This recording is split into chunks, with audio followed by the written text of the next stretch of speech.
All right, everybody. Stephen Butler back again with another quick inking video.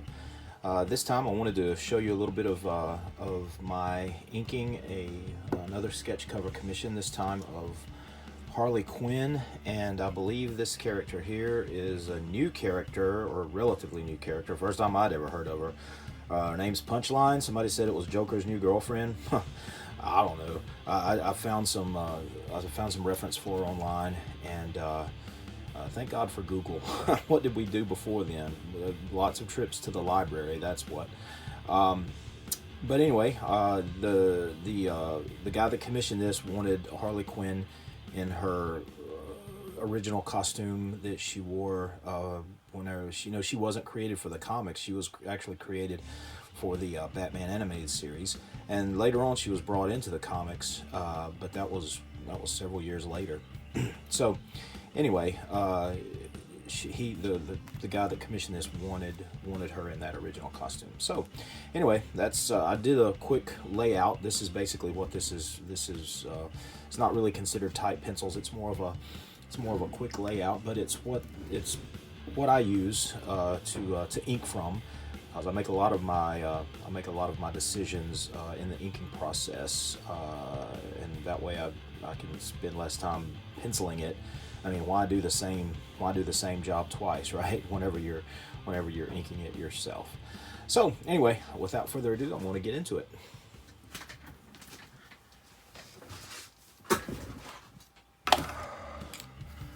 Again, I'm starting with the same pens, guys. This doesn't change. This is something that I always do. Do I have the right one? I have several of these. Some are older than others. This pocket brush pen. That's two for two here. Let's see if I can find the one here it is. This is my newest one, and the reason why I'm using this one, it has the point is much finer. I can get finer lines with it, and you can see everybody has a different inking style. I have a tendency to use long sweeping strokes because that's the kind of inking that I liked growing up. Some of my favorite inkers were, and guys, I'm of course I'm dating myself. I'm an old guy by now and been doing this for a long time. But the guys that I grew up really liking were guys that mostly guys that worked for Marvel in the 70s. Guys with names like Joe Sennett, who I think pretty much most everybody that knows anything about comic book history knows who Joe Sennett is. Passed away not too long ago after living a good long life. So much quality work over so many great pencilers. He inked the likes of Jack Kirby on Fantastic Four for just a stellar run on that title. And then after Kirby left Marvel in I guess it was 1970, he inked over John Buscema, who took over the title after there was a brief time where John Romita Sr. Was penciling and inking the book himself, but he didn't stay on it that long, and John Buscema came on board. A lot of Johns during that time, and so Joe inked John on Fantastic Four, and he might have inked him on Thor, if I can remember right. I don't know. I think Vince Coletta inked a lot of Thor, and those two guys. Oh wow, Joe Sennett and Vince Coletta had vastly different inking styles. I guess I ink if there's one inker whose work that my work looks the most like, it would probably be Sennett. Just because of the way that he thought and the way he laid way he laid his lines down. His stuff was real smooth and real, or at least I'm not saying that my stuff is really smooth or anything, but it's that I try to aspire to. Maybe I should put it that way. Vince Coletta is completely a different animal as far as that goes. He used a lot of pen whenever he was inking instead of brush. Joe Sennett was very much a brush guy. A lot of thick and thin work in his comics that he would ink. Coletta was almost an opposite. He would use a lot of pen, and when I say pen, I mean like a dip pen, like a croak wool pen, like a Hunt 102 nibbed croak wool pen. I thought I had one here to show you, but I don't. But it's just the kind of metal, it's got a metal tip on it. You dip it in ink and you just ink with it. And I use those every now and then, but not that often these days. But I don't even use brushes dipped in ink anymore. Not when I found that these things could give me the same type of line that I would be getting out of those. I'm like, why go back to doing something where this could save me time, because I don't have to dip. There's also I'm accident prone, and so I tend to like have things turn over and have accidents, and it's not that I mean to. It's just I just have accidents whenever I'm working, and this kind of helps save me from having those accidents of spilling the ink or whatever, because that can make some kind of mess whenever you have that happening to you. So using these brush pens keeps me from having that problem, or it even being an issue. And they've served me well for many years now. So the old adage, if it ain't broke, don't fix it, it kind of applies here. So but yeah, Joe Sennett, another guy that I really liked, who inked similarly to Joe Sennett. His stuff just had a little bit more rougher hewn. Joe Sennett was very slick with his line work, and this guy that I'm about to tell you about inked like Joe and did a lot of really good work at Marvel, but his work had just a little bit more of a rougher edge to it. Still bold as all get out, but his name was Frank Giacoia, Giacoia, I think is how to and I'm hoping I'm pronouncing his name. Maybe Giacoia, whatever. But anyway, he inked Jack Kirby on Captain America a lot, and he was actually a really good artist in his own right, and penciled several issues of Avengers, I know, but he probably did more than Defenders, maybe. I don't know. He's done quite a few books, but I don't think he was very fast, so you didn't really see as much of his work. I don't know if he was just not fast because he wasn't confident or whatever, or procrastinated. I don't know. That's a kind of a trait of a lot of artists, the procrastination thing. We're not punching a time clock. We're having to, we have to make ourselves get up out of the bed every morning and just say, okay, well, at least I do. I can't speak for anybody else, but this is how I do it. I know that I'm not going to get paid unless I produce work, so I've got to make myself get up out of that bed every day and make myself a daily quota, that I have to fill. And it's all varied, because every job that I do is different than the other job that I did, and so I have to. But I'm constantly thinking about, okay, how long is it going to take me to do this? And then you have to think, how much am I getting paid for it? And that's how you determine the effort that you put into it. At least that's my way of thinking going into a project. But most of the time, I wind up getting lost in it. Ask my wife. She tells me I'm a noodler, that I noodle too much. It's like, okay, you're putting more into it than what they're paying, so stop. And most of the time she is right, because I get lost in the work and I am not thinking about anything but just having fun. Just let me add one little thing, one more thing to it. That's my mantra that I keep telling myself. I have to force myself away from these, because I do love my job.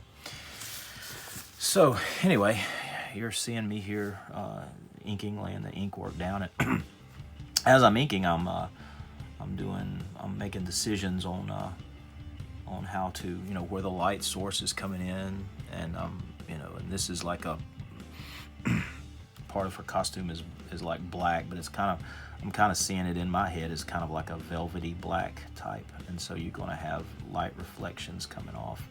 And what I'm doing right here, what you see me laying down these like really fine lines next to it, one right after another, is I'm creating with the brush we call it feathering, because it kind of looks like feathers where we're laying these lines down.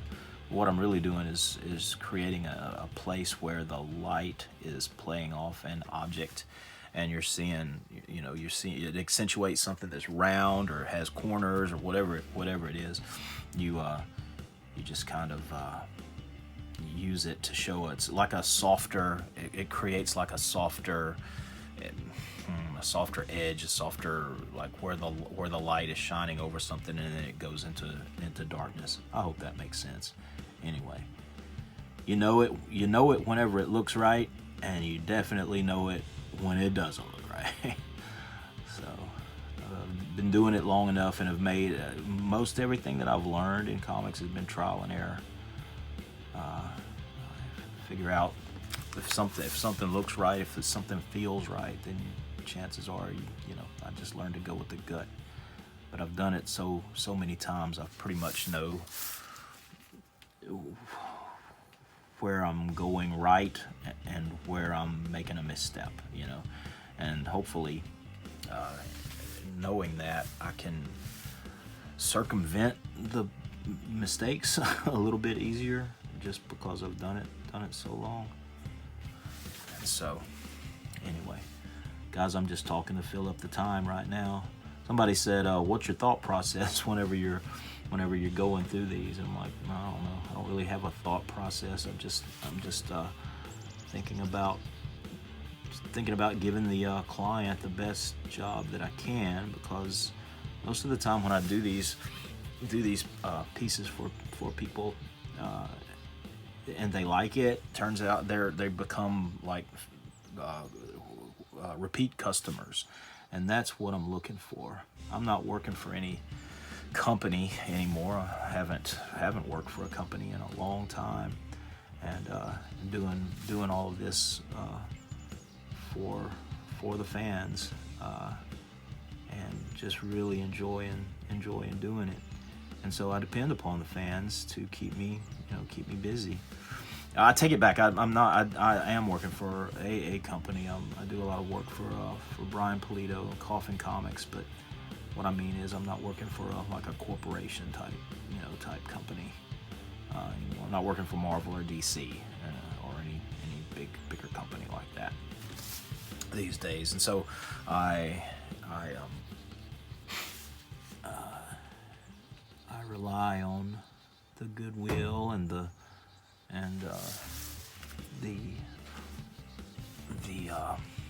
fan base that I have to keep me busy. And so far so good. I'm very appreciative of how busy that you guys have kept me, and I just hope that we can keep on going on this train and enjoying the ride.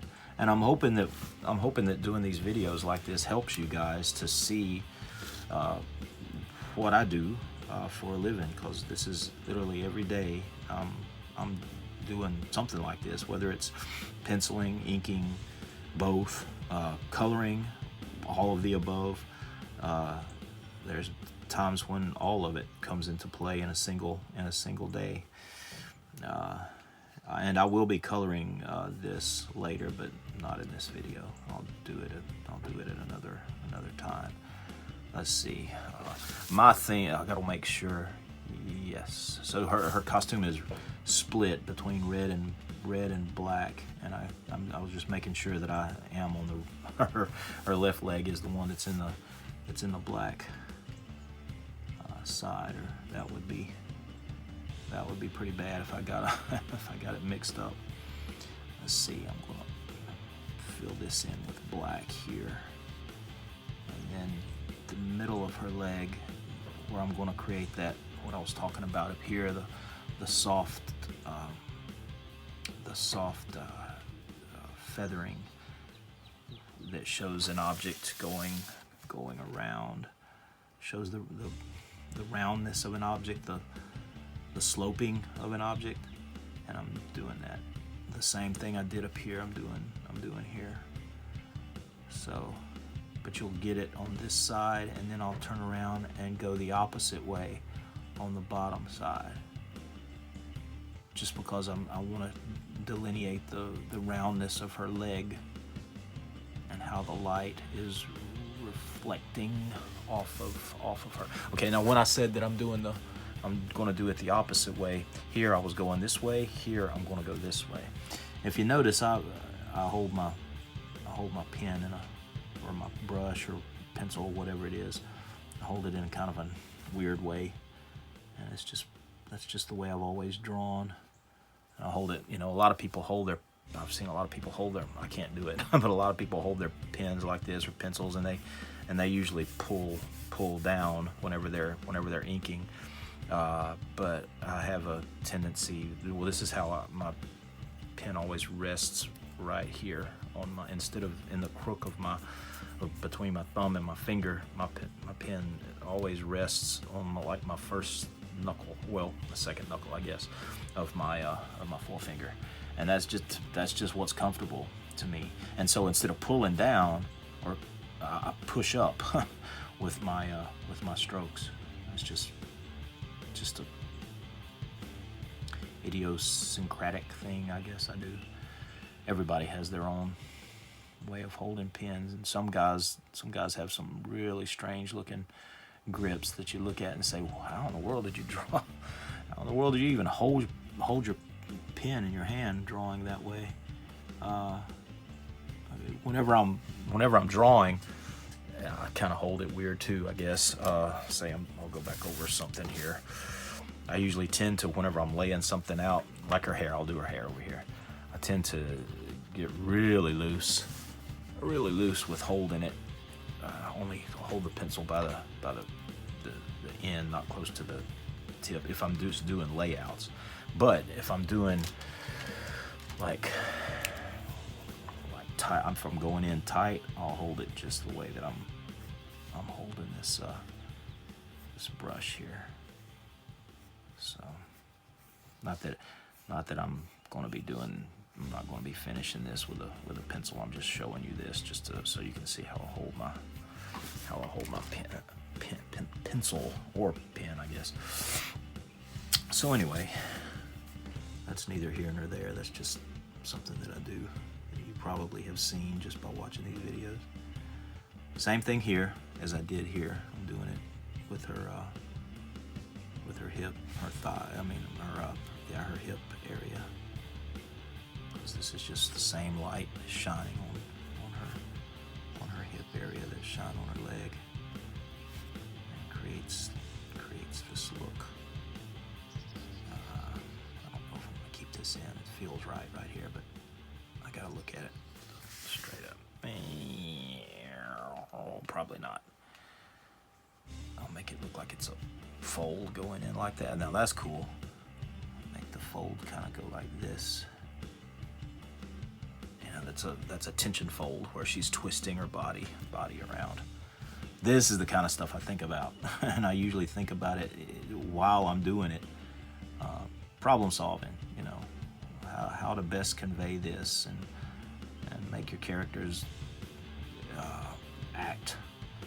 And even though it's just a drawing on paper, you want to convince the reader or the viewer or whatever that you know, these are living, breathing, you know, characters. You want them to become real.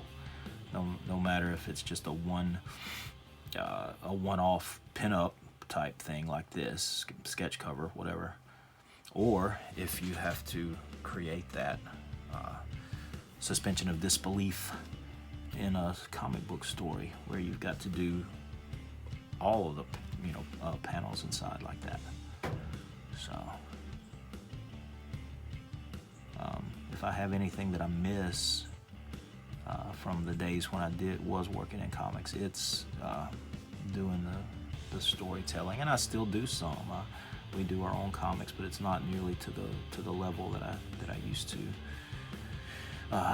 do for Marvel. But you know, I did all of that just like I'm doing this stuff. It pays the bills, and but I do love it too. So don't get me wrong there at all.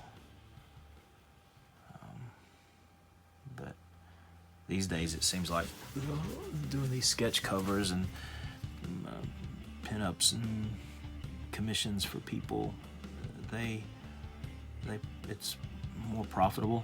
I'm just telling you the truth, guys. It's more profitable to do that than it is to do a comic book, a whole comic book for a page rate for a company, and that's just the way it is.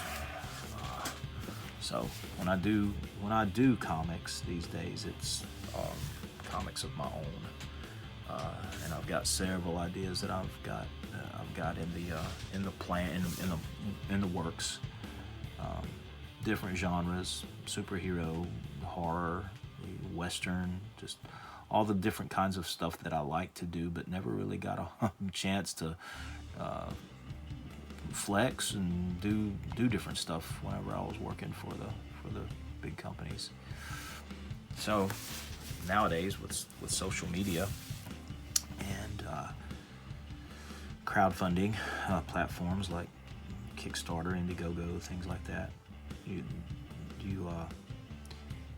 your options are a lot better.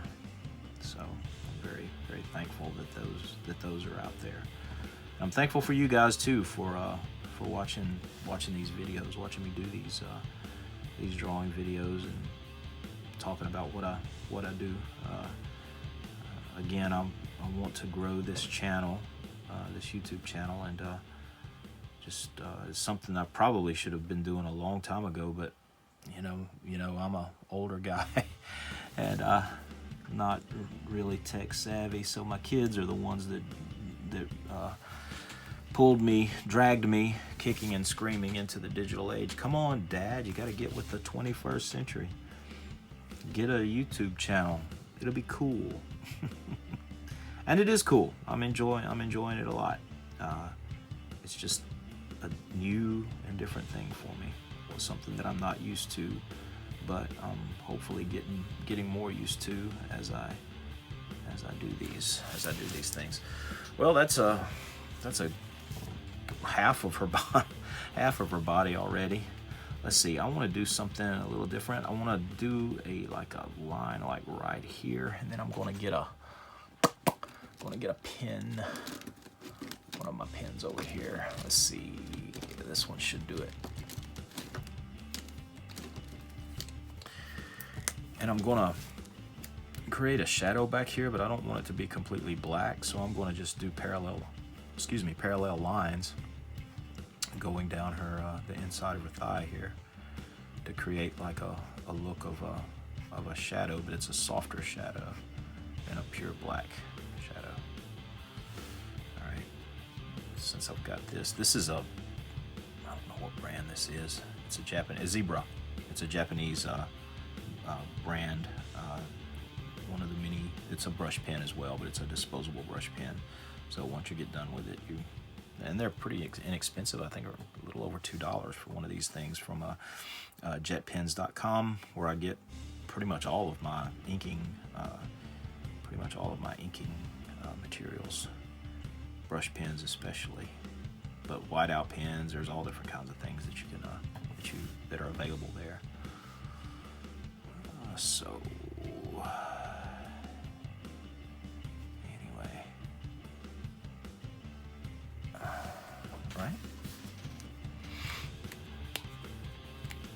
Let's see, where am I going from here? I think I might do her hands here. And you know what? Since those are smaller, I'm just going to use my smaller brush pens. The reason why you can be a little bit more precise with these.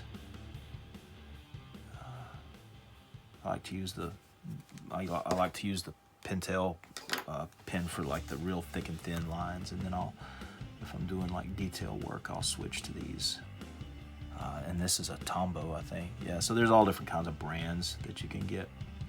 A lot of people have asked me, say if I want to get one of those, which is the best one to get? I'm like, I don't know. You got to find that out yourself. But I do know that jetpens.com has a sampler pack you can get. You can go to they have a category called brush pens, and if you go to their website, you can go to the brush pens category, and I think one of the first things that they have in that category is like a brush pen sampler pack that you can get. I don't know, 6-7 different types of pens for, I don't know, around $25. And so that's not too bad. And you're likely to find at least one, or probably more, that you like a lot out of that sampler pack. So if anybody is interested in getting this kind of stuff that I use to ink with, and it's all waterproof. Like I could go over this with watercolor, and it wouldn't smear or anything. And so that's a positive as well. Or more likely if I spilled coffee, which I want to do, it won't smear the ink as well. So always a plus. So everything that I'll work with is waterproof.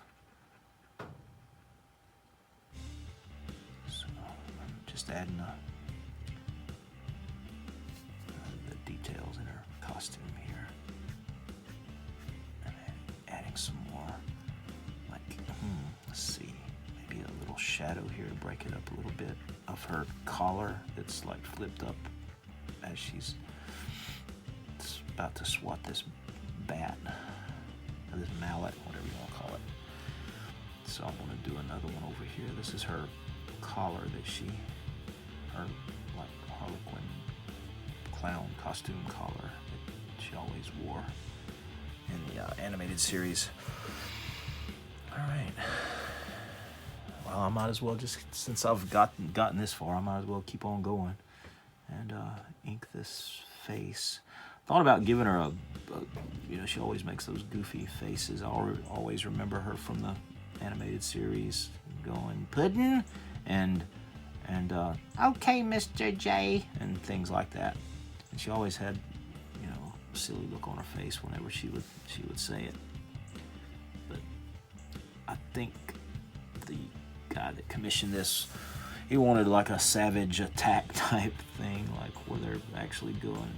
I'm thinking that because this girl here is Joker's new girlfriend, I'm just going to assume that these two guys do not like each other, and I think that would be a safe assumption to make. So I wanted this fight to look like it could be a really savage one. So I know nothing about this Punchline character. From what I gather, she's a relatively new character, and confession time, I do not read mainstream Marvel or DC comics. Might seem shocking, but it's the truth. I'm way more of a Silver Bronze Age guy.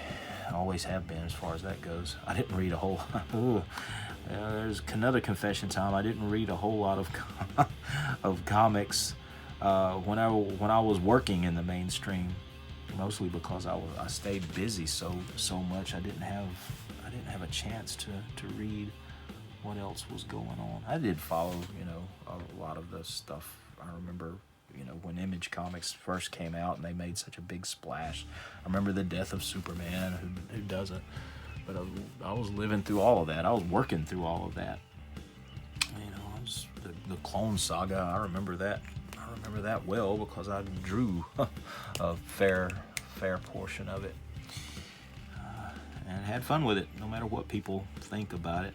I didn't know what was going on because all those stories would lap over from one, or they would continue from one Spider-Man book to another Spider-Man book. Like, say, something that started in Web of Spider-Man had to go through Peter Parker Spectacular Spider-Man to the regular Amazing Spider-Man to, I don't know, the adjectiveless Spider-Man or the quarterly Spider-Man, whatever, before it came back to, before the story came back to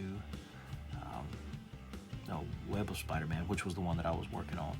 So I might be starting a storyline, and by the time the next issue, my next script for the next issue came in and I was working on it, it was a completely different story because the story that I had drawn in the previous issue had played out over other issues of other books. So I never really knew what was going on from one issue to another, to tell you the truth. It was pretty fast and furious, but I know that it was one of those that you either loved it or hated it, and there's plenty of both out there, and that's okay. People are allowed to like and not like what they do. It's okay.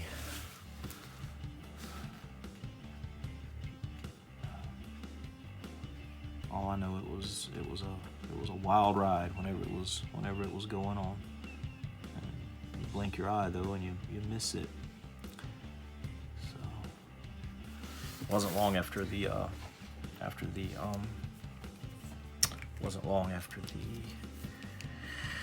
Clone Wars thing ended, when Marvel went through their bankruptcy. That was a weird time for a lot of people involved. So many people lost their jobs, not just creative people, pencilers, inkers, letterers, and stuff. Most of us lost our jobs because our editors were fired, let go, and in my case, I lost every contact that I had done work with at Marvel, and so that left me, the new guys coming in, they don't know who we are, and most of the time they don't care who we are. They got their own guys, that they're giving work to.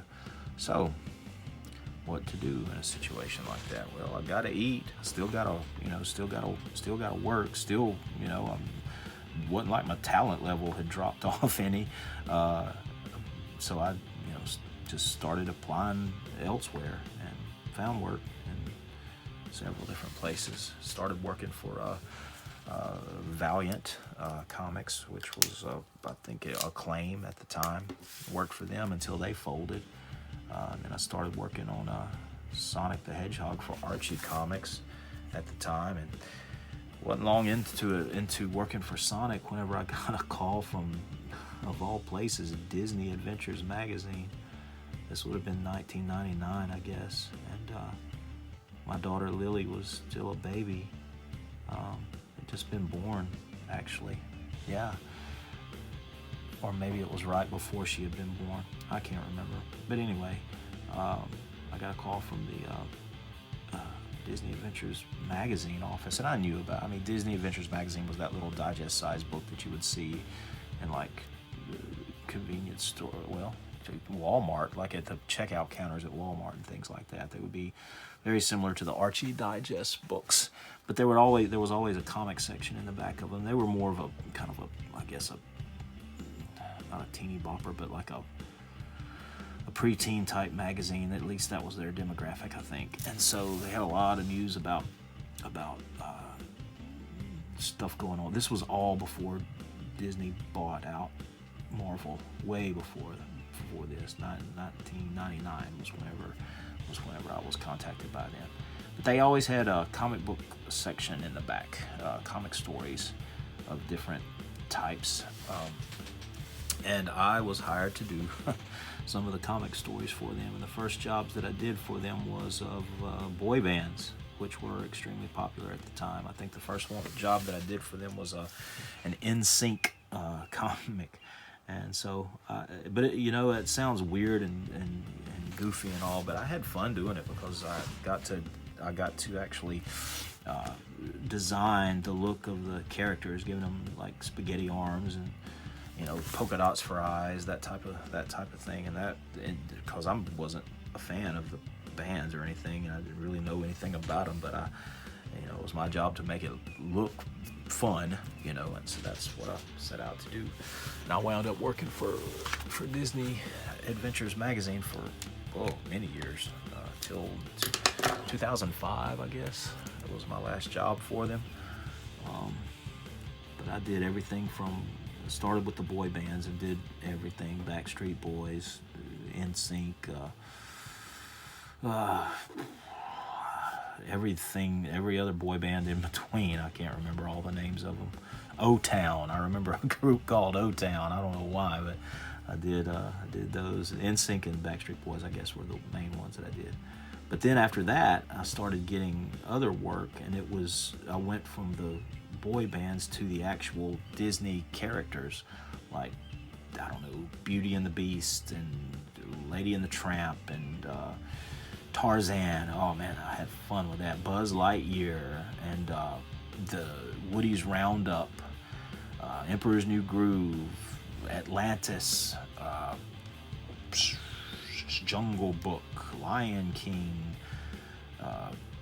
Peter Pan, Pirates of the Caribbean. Oh, it was cool. Now I'm bringing back memories of working.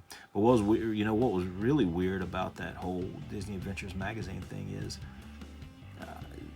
the guys that got me the job were guys that used to work for Marvel.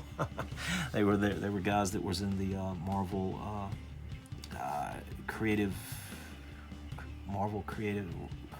licenses, creative services. That was the name of it, Marvel Creative Services. And I did a lot of like not character designs, what do you call it? 3 views for they were 3 view shots of their characters that they were making action figures out of. And I would have to draw the front, the side, and the back view of whatever character it was. I did a bunch of them, like Battle Ravaged Spider-Man and Morbius and Tombstone and Nightcrawler. I did all just different kinds of characters. I did 3 views for that they made the actual action figures out of. So that was pretty cool. But now those guys were at Disney Adventures magazine, and they wound up giving me even more work there than they gave me at Marvel. So I didn't have nothing to complain about in that regard. A lot of fun doing that stuff. But it was at a time when I was doing Sonic the Hedgehog, so I'd kind of come out of the superhero realm and started, working in the kids realm, which fit right into my lifestyle because my wife Christy and I had started our family.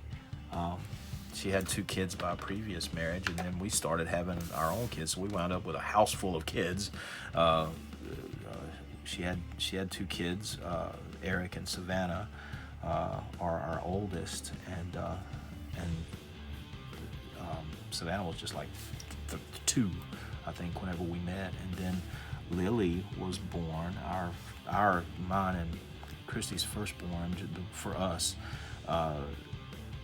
She was born in 99, and then Aaron, our youngest, who is graduating high school next week, graduating high school and the community college. He's like dual enrolled, so we're really proud of him. He was born in 2003. So it was at a time where our family was growing, and I had just kind of gotten out of the superheroes and was doing more kid-friendly, I guess, type stuff, and stayed doing that for a long time. And found that there was life after Marvel, so no complaints whatsoever. put this little bit of marker in these black areas, excuse me, here.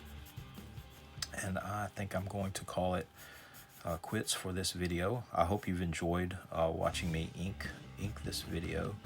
At the end, right after, through the magic of editing, you'll see the finished piece after this part goes off. My daughter Lily, who is a great artist in her own right, does all of my production on these videos and just does a fantastic job. She did the opening, and a friend of mine named Davey, who I go to church with, he did the musical arrangement for that first musical arrangement that you guys see at the opening of all these videos.